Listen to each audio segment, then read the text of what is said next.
आप सभी का स्वागत है मित्रों। इंग्लैंड की एक पुरानी और रोमांचक दुनिया में आकर हम एक नए और रोमांचक सफर पर निकलने वाले हैं। रॉबिन हुड की कहानियों का हिस्सा आर्थर एबलैंड की यह दिलचस्प कहानी आपको एक नए युग में ले जाएगी। आइए शुरू करें।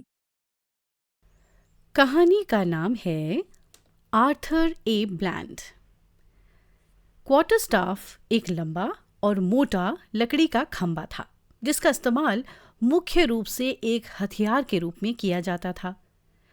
नॉटिंघम के लोगों में प्रतियोगिताएं होती थीं जिनमें दो लोग अपने क्वार्टर स्टाफ्स का उपयोग करके लड़ते थे।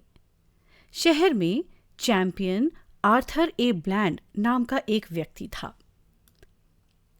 उसके साथ प्रतिस्पर्धा करने वाले लोगों को बहुत दूर से आना पड़ता था क्योंकि शहर में कोई भी उसे चुनौती देने की हिम्मत नहीं कर सकता था। आर्थर पेशे से टैनर था, यानी वो चमड़ा बनाने के लिए जानवरों की खाल की रंगाई करता था। हालांकि वो अपने काम में अच्छा था, मगर टैनरी की बदबूदार जगह से वो बहुत खुश नहीं था। वो हरियाली में रहना चाहता था, जहां सूरज पेड़ों के बीच से चमक रहा हो, पत्ते हवा में सरसराहट कर रहे हों और हिरण पेड़ों की छाया के नीचे स्वतंत्र रूप से दौड़ रहे हों। इसलिए एक दिन उसने काम छोड़कर जंगल की स्वच्छ ताज़ी हवा का आनंद लेने का फैसला किया। वो अपना धनुष और तीर और अपने प्रिय क्वार्टर के साथ शेरवुड वन के रास्ते पर चल पड़ा। ये एक गर्म धूप वाला दिन था जब आर्थर ने जंगल में घूमते हुए 3 घंटे से अधिक समय बिताया। वो जल्द ही थक गया था और उसने कुछ झाड़ियों के नीचे काई वाली जमीन पर आराम करने का फैसला किया। तभी उसने एक सुंदर दृश्य देखा। चित्तीदार हिरणों का एक झुंड कुछ दूर एक घास के मैदान से धीरे धीरे आगे बढ़ रहा था। एक बारहसिंगा शानदार ढंग से झुंड का नेतृत्व कर रहा था। सुंदर हिरण पर तीर चलाने के लिए आर्थर की उंगलियों में खुजली हो रही थी। उसने अपने धनुष पर बाण चढ़ाया और झुककर हिरण की ओर लपका। झाड़ियों के पीछे छिपे रॉबिन हुड ने आर्थर की हरकतों को देखा। सबसे पहले उसने सोचा कि ये उसके अपने आदमियों में से एक है, लेकिन उसने ये महसूस किया कि वो आदमी उनकी तरह वुडलैंड के हरे रंग के कपड़े नहीं पहने था। फिर उसने ये जांच की कि क्या वो वनपाल है, लेकिन वो वनपाल भी नहीं था। अपने आदमियों का नेतृत्व करने के बाद रॉबिन अब खुद को शेरवुड फॉरेस्ट का भगवान मानता था और ये कि हिरन उतना ही उसका था जितना कि राजा का। इसलिए वो साहसपूर्वक आगे बढ़ा और ये कहते हुए उसने पुकारा, अरे तुम कौन हो जो शेरवुड वन में शिकार करने की हिम्मत करते हो? तुम एक आम चोर की तरह दिखते हो। आर्थर ने अपनी एकाग्रता खो दी और रॉबिन को गुस्से से देखा। वो सभी वनकर्मियों को अच्छी तरह से जानता था और वो किसी और से नहीं डरता था।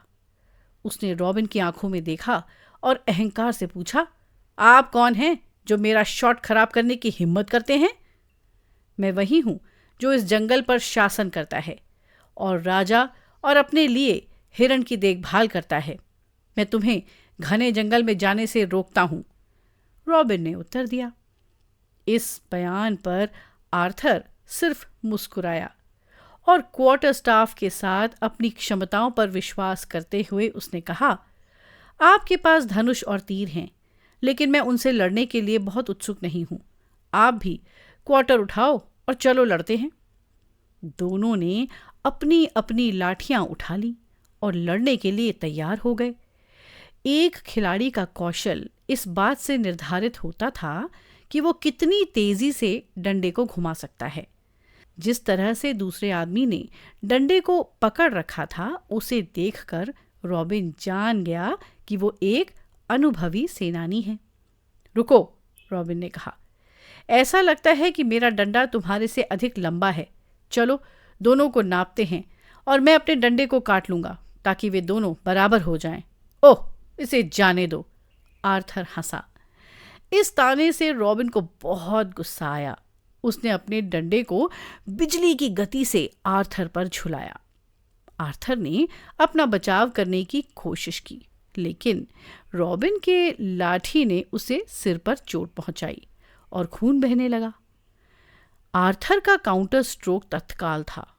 ये इतनी चतुराई से किया गया था कि रॉबिन अपनी लाठी को समय पर उठाने में विफल रहा और उसके सिर पर चोट लग गई, जिससे खून बहने लगा। अब वे दोनों बराबरी पर थे। दोनों के सिर पर घाव थे। दोनों ने माना कि दूसरा एक कुशल सेनानी था और एक लंबी लड़ाई के लिए दोनों तैयार थे। लड़ाई की शुरुआत एक दूसरे पर वार करने, बचाव करने और झगड़ा करने के साथ हुई। लाठियों के टकराने की आवाज से जंगल गूंज उठा। आर्थर, जिसने अब तक हर मैच को अपने विरोधियों को 5 मिनट के भीतर थरा कर समाप्त किया था, ने माना कि वो एक कुशल सेनानी के साथ लड़ रहा था।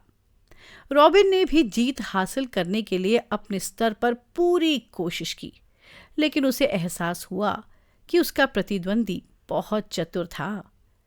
लड़ाई करीब 2 घंटे से अधिक समय तक चली। दोनों लड़ाई से थके हुए थे और सांस लेने के लिए हाँफ रहे थे। उनके चेहरे पर पसीना आ रहा था। रॉबिन ने हाँफते हुए कहा, चलो इसे अभी के लिए रोक दे, या हम हमेशा के लिए लड़ते रहेंगे। तुम जंगल में प्रवेश करने के लिए स्वतंत्र हो, लेकिन पहले मुझे बताओ तुम कौन हो और क्या चाहते हो।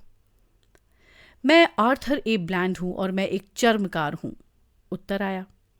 रॉबिन, जो एक कुशल सेनानी को अपने ग्रुप में शामिल होने के लिए आमंत्रित किए बिना नहीं जाने देना चाहता था, ने कहा, अपना कमाना पीछे छोड़ दो और आओ, मेरे और मेरे साथियों के साथ रहो।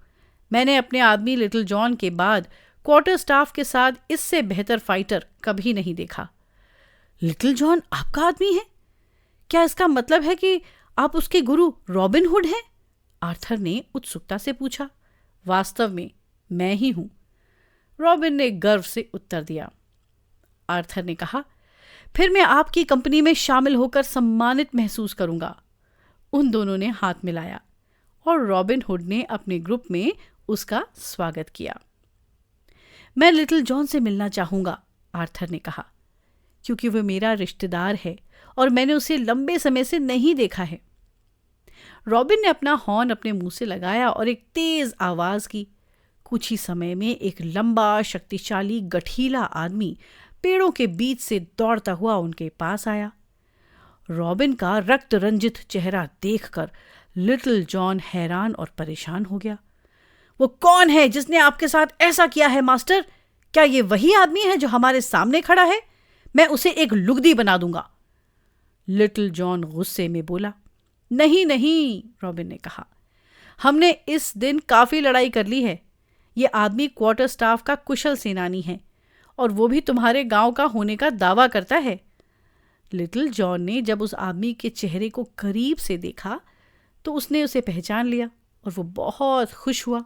अरे चचेरे भाई आर्थर ए ब्लैंड, लिटिल जॉन ने कहा, पूरे नॉटिंघम में सबसे अच्छा क्वार्टर स्टाफ सेनानी।